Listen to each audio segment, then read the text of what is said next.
Hey, hey, ho, ho, what it is, Petey Grizz, how it goes. Today, I've got a couple of clones I'm looking at. One we've already taken a look at. This is a Syracuse knife company, yada, yada, yada, imported by Camillus in 1975, 1976, right in that range, from Poland. I believe the actual manufacturer is a company called Gerlach, Gerlach. I've seen a number of their knives that have a couple of telling features that make me think that is exactly who made this knife. But anyway, I've got this little guy here, which is a clone of a salesman. Fine little knife, well made, everything works perfectly as it should. Absolutely nothing wrong with this knife. A fantastic little carry, a nice alternative to carrying a true vintage Victorinox and worrying about losing that. You get the look of the open rivets, you get the exposed awl, you get the nail file on the screwdriver.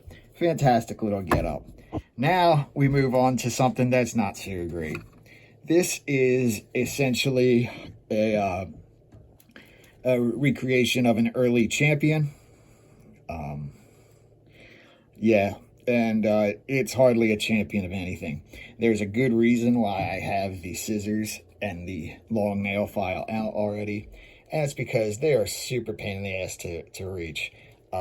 This nail nick here is just the tang on the scissors is a bit oversized. They're extremely tight. I would say the pull on them is probably an 8, or a 9, just absurdly hard to pull on without adding any kind of features.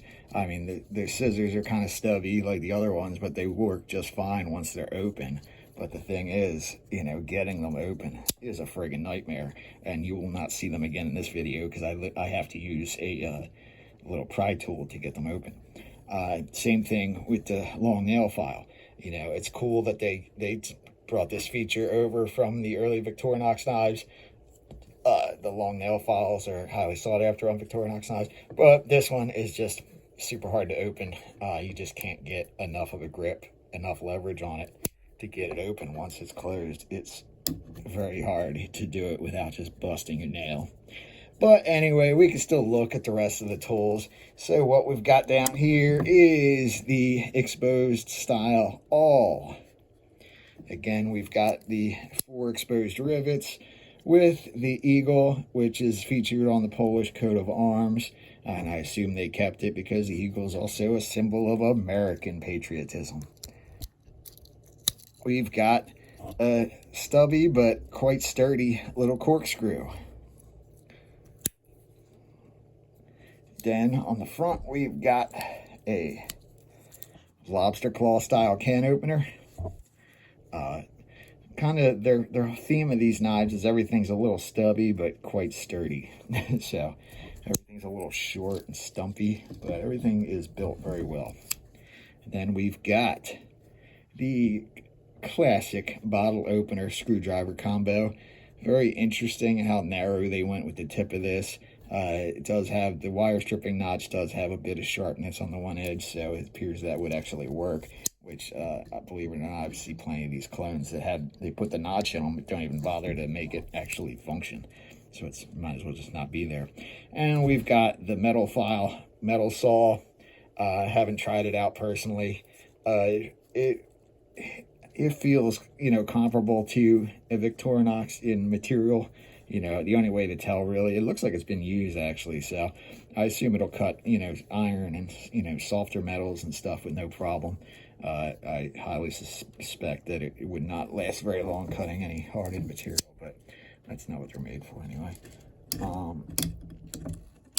Then we've got the wood saw. Again, this one's actually a little loose, which is interesting. I don't know why that's loose, but everything else is tight. But anyway, effective. Nothing to write home about. Wood saw with a nail nick. Then we've got this goofy guy, the big clunky descaler with they kind of missed the point. You don't want to have too deep on a hook disgorger You know, if that V goes back that deep, you're basically jabbing these 2 points into the fish's jaw to get the hook out. So it kind of, yeah, it doesn't need to be that deep. Kind of makes it not that cool, as effective. Not that many people use them anyway. Then we've got a pen blade. Nice looking little pen blade though. Even got a little tank stamp on her. Number 361. I would assume that is the pattern number. Product of Poland.